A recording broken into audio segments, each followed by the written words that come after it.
Hi everyone, Lloyd Rieber here again with my next presentation of the course Statistics in Education for Mere Mortals.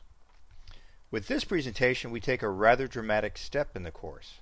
We now move into the world of making inferences based on statistics.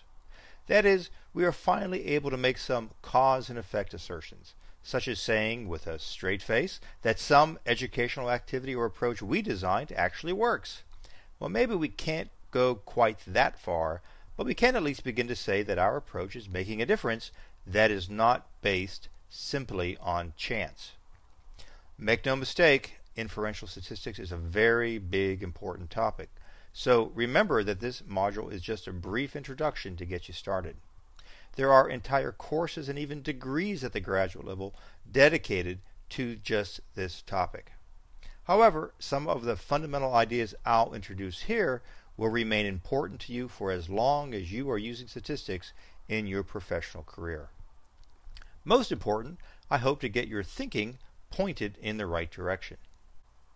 In this presentation, I'll also introduce you to two new statistics, the t distribution and the f distribution, and how to compute their respective t and f values. We do so with the t-test and the f-test. Another name for the f-test is the analysis of variance, or ANOVA for short. Okay, let's dive into it.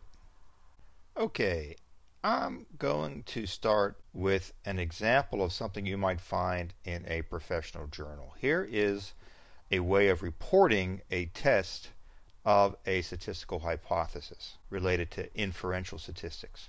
Okay, let's take a look at it. Percentage means and standard deviations are contained in Table 1.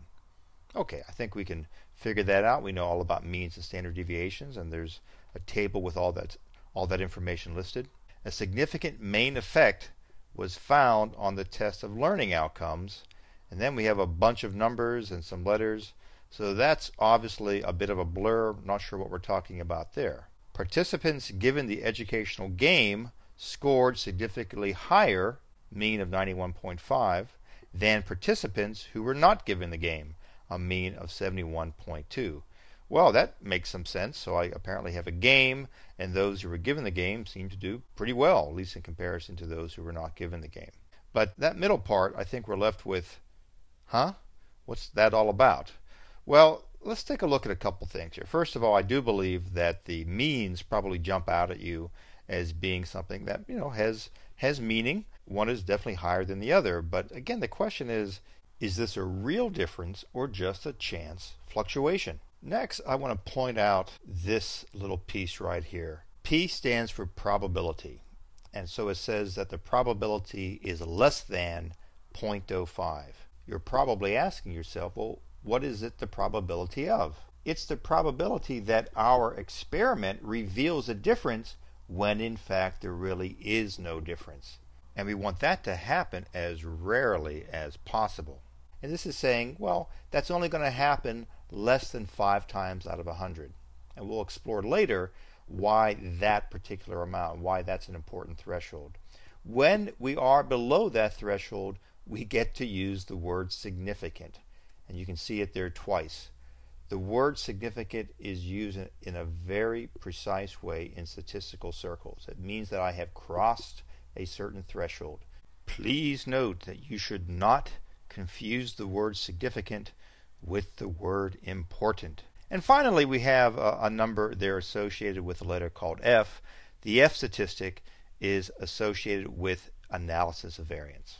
And the final number you see there, 190.51, is the mean square error. And you will learn all about that when we get to Excel and actually begin to compute an analysis of variance. Alright, let's try to make some sense of these ideas. And that leads me to the Olympics. Let's go back to 2012 and consider the women's marathon. 26 miles, 385 yards. And I think anybody can run 26 miles. It's that last 385 yards that's the killer. Well, look at the times between the gold medal winner and the silver medalist. And I'll just go by their first names, Tiki and Priska. As you can see, there is a difference of only 5 seconds between the top two finishers. Now, I wonder if 5 seconds is statistically significant. And what's interesting is in the Olympics, it doesn't really matter. It is an important difference. Any difference between the first, second and third and the rest of the runners is an important difference. But is it statistically significant? Well, what this means is if I would ask these two runners, Tiki and Priska, to run again after a suitable rest, what is the likelihood that Tika would win again? And what if I ask them to run a third time and a fourth time? Say Priska says, how about best, 2 out of 3, Tiki, or how about maybe the best out of 10? Well, I would actually imagine that given any one race, Tiki or Priska might have an equal chance of actually winning the race. So I would actually argue that there is not a statistically significant difference between those two top times. I think they're probably equal in their ability to run a marathon. But on this particular day, at this particular place, at this particular time, Tiki was a little bit faster and she won the gold. And let's consider the 2000 presidential election between George Bush and Al Gore. And in particular, let's consider the voting results in the state of Florida, because the state of Florida actually made the difference in the Electoral College. Now, statistically speaking, I would argue that the voting results in the state of Florida was a tie between George Bush and Al Gore. And it is interesting if you think about it. What could be clearer or less ambiguous than a vote? It's either a vote for one person or another person. But yet, if you go back and look at what happened in the state of Florida, there was a great deal of ambiguity, a great deal of variability in trying to decide how many votes were cast for each of the candidates, and even when it came down to a number of ballots, what exactly the ballot said. And later I'm going to come back to this example when we talk about sources of error, which is really about sources of variability. And recall earlier I said we needed to be sure not to confuse the words significant with important. And just to show one hypothetical example, perhaps I came up with a training program for bicycle couriers. And it turned out that if you are a bicycle courier that went through my training program, you will, let's say on average, complete your trip in 30 seconds less than you would otherwise. And I could conceivably have that as a difference that would turn out to be statistically significant. But one might argue that getting the 30 seconds earlier doesn't really make any difference at all to a bicycle courier. So that significant difference would be completely unimportant. Let's think about this in a different context. Let's say I invented a new way to teach. Well, you can fill in the blank. It could be anything. It could be statistics. It could be bowling. It could be algebra. Whatever is important to you. So let's say when I compared my new teaching invention to the traditional approach, whatever that might be, students scored 5% higher on the test. So are you convinced it is a better approach? Well, you might be a little skeptical. You might say, Lloyd, why don't you do another test of this, another trial? So you said the first time your invention scored 85 or scored 5 points higher, so the traditional score was 80. Do it again. I say, okay, sure. And I do it again, and sure enough, my invention wins again, only by 4 this time, 86 versus 82. So are you convinced yet? And you're a skeptical person, and maybe my invention costs a lot of money. You're not sure you want to spend it yet. So I say, okay, I'm going to go ahead and do several more trials. And here's what happens. Trial 3, 84 to 79. Again, a 5-point difference. Trial 4, 85 to 81, a 4-point difference. But then, to my dismay, my invention scored an 83, and the traditional approach scored an 85. So my approach was superior only 4 times out of 5. And I see that there is some doubt in your face about whether or not you should purchase it. Now you may want to ask me to do more experiments, more trials to see what the pattern is. But, I'm running out of money. I don't have unlimited resources to run as many experiments as you might wish me to do. Fortunately, I know something about inferential statistics. I know if I design and implement it properly, I can run just one experiment, a single experiment, and then determine the probability of whether or not my approach does indeed result in a difference from the traditional approach. Then I can give you this information along with all of the details of my experiment so that you can make an informed decision about whether or not to purchase my invention. This is an example of something called hypothesis testing. Now notice there is one key hypothesis, and that would be that there really is no difference between my approach and the traditional approach. And I would like to reject that hypothesis. Well, that hypothesis that there is no difference is called the null hypothesis. And if I can reject that hypothesis, I can use my experiment as the grounds for saying that there's another hypothesis that should be considered instead. And that would be, I hope, that my approach is better than the traditional approach. So hypothesis testing basically answers the following question.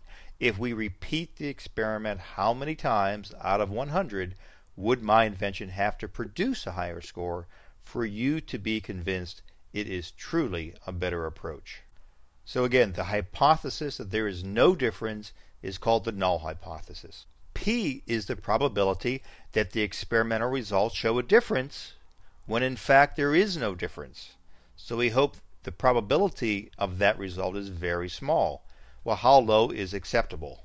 The general answer is no more than 5 times out of 100, or the probability less than 0.05. Can we use a different threshold? Of course, and in fact the researcher is free to pick any threshold he or she wants. But if it's going to be more times than 5 times out of 100, you better have a good reason. So does my invention work? Well, let's consider the research outcome possibilities. And for this example, let's assume I have some superpowers. Now don't worry, I only use my powers for good. But my superpower is I actually know for certain whether or not my approach or any researcher's approach actually works. So reality is something I am going to tell you about up front. So there really are 2 choices. It truly does not work, or yes, it really works. So my conclusion based on experiment is, well, it works, it doesn't work. It works, it doesn't work. So really, I can only have 2 of those are going to be accurate or correct. When it truly does not work, if my experiment shows it doesn't work, well, that's a match. Or if in reality it really works and my conclusion is that it works, obviously that's a match too. But do notice that I could be in error, or I should say the researcher could be in error, to have a conclusion where it works when it truly does not work, or to say that it doesn't work when it really does. Well, statisticians have a very clever way of defining these errors. Type 1 error and type 2 error. Now you might say, what I need to do is design an experiment where I have a very small error of committing either one, either a type 1 or a type 2 error. Well, the trouble is there's an inverse relationship to these error types. If I design the experiment in such a way that I'm going to radically decrease the chance of type 1, it turns out that I increase the chance of a type 2, and the other way around as well. You often hear statisticians talk about the power of an experiment. And all that means is that the experiment has been designed in such a way that it increases the likelihood of if I really should reject the null hypothesis, meaning that this approach really does work, and will I get the conclusion that it works? And you should know now that there are many ways to increase the power of an experiment, but probably the one thing the researcher can do to increase the power of an experiment is to increase the number of participants in the study. It's important to use language precisely and correctly when we're talking about statistics and research. So I feel obligated over the next 2 slides to share a few important terms with you. For example, the term experiment. This might have a lot of everyday uses, but in research and in statistics, It really is about coming up with a design that will be used to identify cause and effect relationships. And the idea is that the researcher is going to control for all the possible factors except for the ones he or she is interested in. It is also very important to consider random selection and assignment of participants. Ideally, every member or every person in a population should have an equal chance of participating in the research and also have an equal chance of being in the experimental group. Two other important terms are independent variable and dependent variable. And I think these words can be understood very easily if you just stop and think about the words themselves. So the independent variable is a possible cause of something else. It is not dependent on something else. So this is going to be the variable we're going to manipulate. For example, if I'm interested in gaming, I may have an experiment where one group has access to a game and another group does not. So gaming would be the independent variable. A dependent variable, well, it is dependent on some other variable. So my learning would be potentially dependent on whether or not I was given the game or not. Or perhaps my motivation was assessed in some way. And again, my motivation would be a dependent variable, which again is dependent on whether or not I had access to a game and played the game or was not given access to the game. So when I design an experiment, I am involved in the testing of hypotheses. Remember that the central hypothesis is that there is no difference between the groups in my experiment. Recall that this is the null hypothesis. And when I conduct an experiment, I am making a comparison between two or more groups. Well, what am I comparing? Well, I am comparing the means between these different groups. So consider two groups, an experimental group and a control group. And what I would be interested in is whether or not the overall mean of the group that is getting the experimental treatment has a different mean than the group that did not. So the mean is one source of variability. It's the variability between the two groups. Now we are going to consider two new statistics, the t statistic and the f statistic. When we are doing a comparison of just two means, we are going to run what are called t-tests.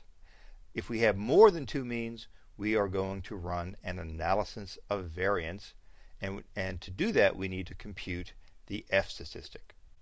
In education and training, and I think training in particular, there are some very typical evaluation designs that are used that are very good for consideration of a t-test. The first one uses what is called a dependent or correlated t-test, also known as a one-group pre-test post-test design. So what is this? Well, you select one group of people at random for your evaluation. And the procedure is that you administer a pretest. We'll call that observation 1. The group then participates in the treatment, whatever it might be, some activity or some other intervention. And then you administer a post-test to this same group. We'll call that observation 2. And you then go and look to see if there's a difference between the pretest mean and the post-test mean.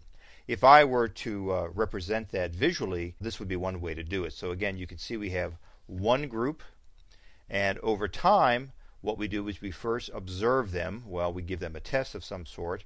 We then have the intervention, and then we have the second observation. So we can see how we have this pretest and then post-test. What we're looking at is whether something happened in between the pretest and the post-test. Well, our activity is what happened in between. And it's called dependent or correlated because we have two sets of scores for each person in the group. And indeed, the correlational statistic that we learned about last time figures into, or is at least part of, the computation of a dependent t-test. A second very typical design would involve an independent t-test using what's called a post-test only control group design. In this case, we select two groups. Instead of one, we have two groups of people that we select at random for this evaluation. So the procedure is that we would randomly assign the people to the two groups. So every person has an equal chance to be in either group. One group would be the experimental group, and the other group would be the control group. So group 1, let's say, participates in the treatment, again, whatever that activity or intervention is. Group 2 does not. We then administer a post-test to both groups. And again, we look to see if there's a difference between the means of these two groups. Representing that visually, it would look something like this. So again, we have the two groups with random assignment, again, to either group. So every person who is in this sample has an equal chance of being assigned to either group 1 or group 2. Next comes, well, for the experimental group, whatever the treatment is going to be, group 2 does nothing. And then we do an observation. Both groups get the very same observation. Again, we'll call it a post-test. So we would then look to see, is there a difference between the means of those two groups? And if there is, we would attribute it to the difference between the two groups, which would be that intervening activity. And I think you can see, even between these two examples that I've shown, that there are pros and cons associated with each. And a careful comparison of the advantages and disadvantages of any experimental design is a very important consideration. So as you continue in your study of statistics and research, be sure to consider all of these different possibilities, and as you make decisions for the research or evaluation that you're going to be conducting, you have to make decisions based on practicality, efficiency, and of course what data you're going to collect and how meaningful that data is going to be. But again, I think these two designs are very typical in education and training and are very suitable for these two different types of t-tests, both of which I am going to show you how to compute when we get into the Excel tutorials. Now the big question is, what if you have more than two groups? And many experimental designs are going to have more than two groups. Well, the answer is quite simple. Then use something called an analysis of variance, and this introduces us to the F statistic. I'll be talking more in another video where I actually show a little simulation of the analysis of variance. And as you will see, it's really based on a fairly straightforward ratio between two sources of variance. Now the between groups variance is the numerator, and we've already been talking about that. That would be the means between the different groups. Now that's going to be divided by another source of variance, which we will call within groups variance. That means what kind of variance do I get within each of the groups. So let's consider that for just a moment. As we get involved in the computation of both the T statistic and the F statistic, you will see and read about sources of error. Now the word error is rather used in an unfortunate way because we tend to think of errors as being mistakes. I'd rather us think of the word error as being synonymous with variability. So remember when we talked about the Bush-Gore presidential election of 2000, I actually think a very good example of error in measurement or variability in measurement as being those hanging chads. Did somebody punch the card hard enough to actually have the little hole be put into the paper, or did it go part way? And if there were two dimples or hanging chads for each candidate, trying to make sense out of whether or not the vote was cast for Bush or for Gore. Well, here's another example. Now you have to imagine yourself taking a standardized test where there is a time limit. So you have to be quick now, okay? And you notice there's some answer choices down below, 7 through 2. So quick, answer this question. Bob has 5 cookies. Jim has 4 cookies. After Bob gives Jim 2 more cookies, how many does he have? And knowing that you're under the pressure of time, you make your choice and you move on. Well, I think you see a problem here. Who does the he refer to in that last phrase? Is it Jim or Bob? Because it depends. Well, Bob is giving away 2 cookies, so he's going to be left with 3, whereas Jim is going to get 2 more cookies, so he's going to wind up with 6. So you would know how to do the mathematics here just fine, but you would have an equal chance of getting either 6 or 3 depending on how you interpreted he. So this was a very poorly worded question, and therefore it is a source of variability within the group being given that question. And that would figure into the variability of that denominator. and it would definitely have an impact on the overall statistic. And in fact, it would lower the chance of finding a statistical difference, if there is one, between the two groups based on the learning that would have occurred in the intervention. So the learning may have occurred, but this test that I'm giving is so poor that it is not going to detect that particular difference. And finally, I wanted to introduce to you a very special term called degrees of freedom. This is a term you are going to be seeing, reading, and hearing about quite a bit in your statistical life. So what is it? Well, I'm going to define it by giving you an example. So I am thinking of 5 numbers with a mean of 46. Can you guess what they are? Well, you might say, Lloyd, hang on a second. There are probably an infinite number of 5 numbers that I could plug in here that I could then calculate a mean of 46. So indeed, I think you're right. So what if I gave you one of those numbers, or 2 of those numbers, or 3 or 4? Well, what happens is, when I finally get down to giving you 4 of the 5, you then have all the information you need to compute the final number. So this particular example has 4 degrees of freedom. 4 of the numbers can vary any which way you want, but once you have those 4, the 5th cannot vary. Okay, let's bring all this together now. Remember, at the beginning of this presentation, I shared with you that little paragraph that would be typical from a journal article, and there were some numbers in there that just didn't make any sense to us. Well, I think we are now in a position to begin to understand what these numbers mean. For example, the numbers in parentheses show degrees of freedom. The first number is the degrees of freedom for the treatment. Well, that equals the total number of groups minus 1. So in this case, I had 2 groups. One group received or had access to a game, the other group did not. So 2 minus 1 is 1. The other is the degrees of freedom for the error, and that is simply equal to the total number of participants minus the number of groups. So it's pretty clear, since I had 2 groups and I have a degrees of freedom of 97, I must have had a total number of participants of 99. Now recall that the F statistic is simply a ratio of the variance between the groups divided by the variance within the groups.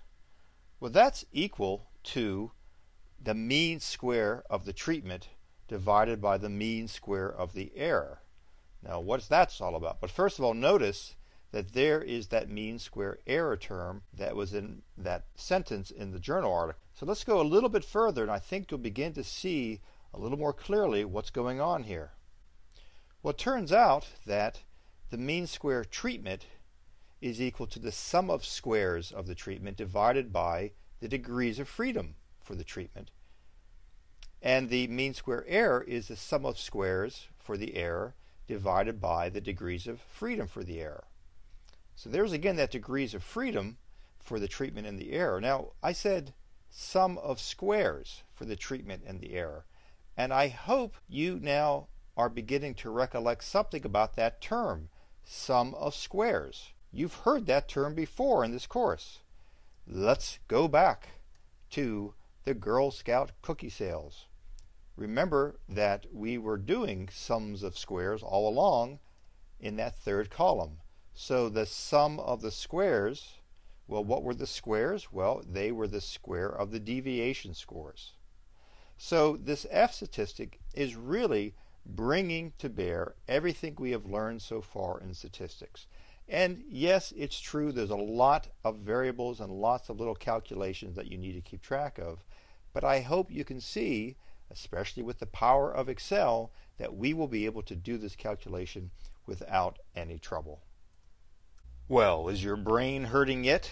I know many of the ideas in this presentation have been challenging, but I hope you also feel that the calculations we need to compute are definitely within our grasp. There are 3 Excel tutorials waiting for you next. The first 2 have you compute t-tests. First, a dependent or correlated t-test, then an independent t-test. As you'll see, once you've done the first, the second is a snap. Then the crowning jewel of calculations for this course is the computation of an F statistic within an analysis of variance. It will be a challenge, and you will require patience, precision, and a lot of help from Excel. But I know you can do it. Until next time.